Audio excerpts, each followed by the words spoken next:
part two of our session. Assalamu alaikum everyone, welcome back to the session. Part two of the emotional regulation of mother. जो session है उसमें enter, this is the last part. और सैयद आप kindly timer ना चाहे chat में या personally हीरा को टाइम भी बताते रहिएगा, तो दैट शी नोज उन्होंने एक्टिविटी भी करवानी है, तो अकॉर्डिंगली जो है वो उसको लेके चलें. So I think here we can continue, बाकी लोग साथ साथ ज्वाइनिंग करते रहेंगे इंशाल्लाह. जी ठीक है. अच्छा, अभी तक हम लोग जिस तरह से टॉपिक के बारे में जो है जान रहे हैं और देख रहे हैं, तो अब काइंडली मैं, क्योंकि फैक्टर्स ऑलमोस्ट कंप्लीट हो गए थे जिस वक्त पहले वाला सेशन एंड हुआ है, तो मैं काइंडली आप लोगों से पूछना चाहूंगी. अब आप लोग चैट बॉक्स के थ्रू मुझे बता सकते हैं कि आप लोगों के ज़हन में कौन कौन से फैक्टर्स आप लोगों ने सुने, कौन कौन से फैक्टर्स आप लोगों के ज़हन में आ रहे हैं, ताकि फिर हम इसके बाद फिर ये थोड़ा सा फैक्टर्स को देख लें ताकि आपके ज़हन में क्या आए, और फिर हम आगे स्ट्रेटजीज की तरफ और स्किल्स की तरफ चलते हैं इंशाल्लाह. थोड़ा मुझे चैट बॉक्स के थ्रू बताइएगा कि आप लोगों के ज़हन में क्या क्या है, जो मैंने फैक्टर्स अभी बताए हैं, क्या क्या आ रहे हैं ज़हन में.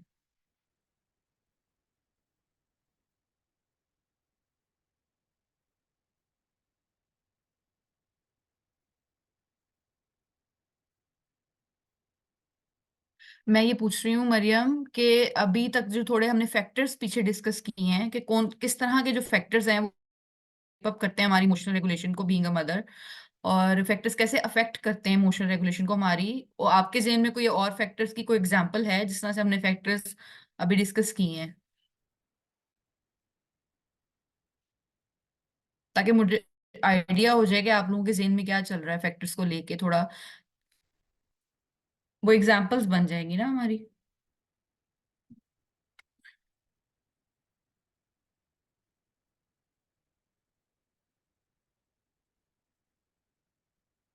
समझ आ रहा है सबको? मतलब कि मुझे क्या चैट बॉक्स के थ्रू काइंडली बताएं कि फैक्टर्स जेन में समझ में आए हैं.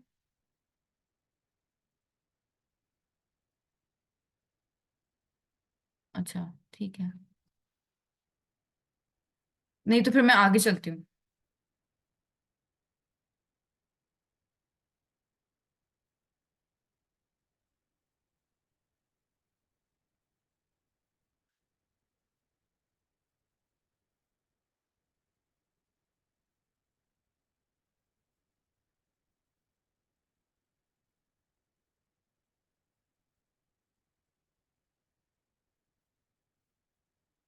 ओके ठीक है, फिर मैं आगे चलती हूँ. अच्छा, अभी हमने फैक्टर्स जो हैं वो डिस्कस किए थे.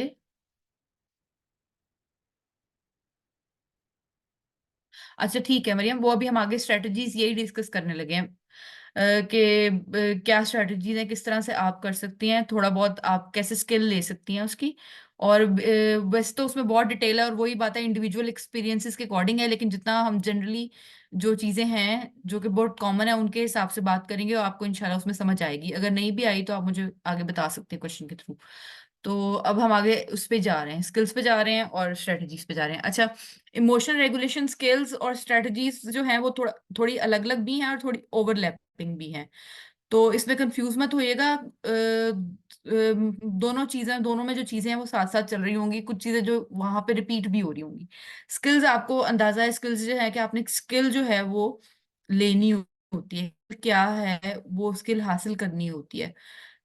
स्ट्रेटजीज है कि कौन सी स्ट्रेटजीज यूज करके वो स्किल लेनी है. आई होप सो कि मैं क्लियर कर सकूं कि एक स्किल होती है ना, आप स्किल के मुझे ये इमोशनल रेगुलेशन की स्किल आ जाए मेरे अंदर, और फिर एक होता है स्ट्रेटजीज के मैं कौन सी स्ट्रेटजीज यूज करूं तो फिर ये मेरे अंदर स्किल आ जाए. ठीक है ना? तो यहाँ पे हम थोड़ा बहुत स्किल्स को देखते हैं, फिर स्ट्रेटजीज भी जो है वो साथ देखेंगे. ठीक है. अच्छा, सबसे पहले यहाँ पे है कि क्रिएट स्पेस. ये बहुत इंपॉर्टेंट पॉइंट है. जैसे कि नॉर्मली जिस तरह से हम इमोशनल होते हैं किसी भी स्टिमुलस की वजह से, तो उसमें ये होता है कि हम एकदम से इमोशनल हो जाते हैं. हमारे मोस्ट प्रोबेबली हमारे वो उसमें नहीं होता, कंट्रोल में नहीं होता. ठीक है ना? कि अब ये तो नहीं होता ना कि हमें एक मैसेज आ रहा है ब्रेन से, अच्छा भाई मैं अब गुस्सा होने वाला हूँ, एकदम से फिजिकल रिस्पॉन्स आता है और एकदम से जो है वो जो है वो हमारे हम इमोशन को एक्सपीरियंस करते हैं फिजिकली और इमोशनली, फीलिंग के तौर पे. तो हमारे जो है वो हार्ट बीट तेज हो जाती है और गुस्सा आ जाता है और आंखें जो है वो तन जाती हैं बच्चे को देख के कि अच्छा. और समटाइम्स हमारा ब्रेन, जैसे हमारा ब्रेन है वो चीजें जैसे ही वो एक रिकॉर्ड में आ जाती है ना, वो फिर वो होता है ना कि मैनुअली चीजें, यानी जैसे हम नमाज में अल्हम्दुलिल्लाह पढ़ रहे होते हैं, वो अलहम शरीफ पढ़ रहे होते हैं, वो हम इतनी हमारी वो हो जाती है ना कि हम लोग बस रवानी में वैसे ही पढ़ रहे होते हैं।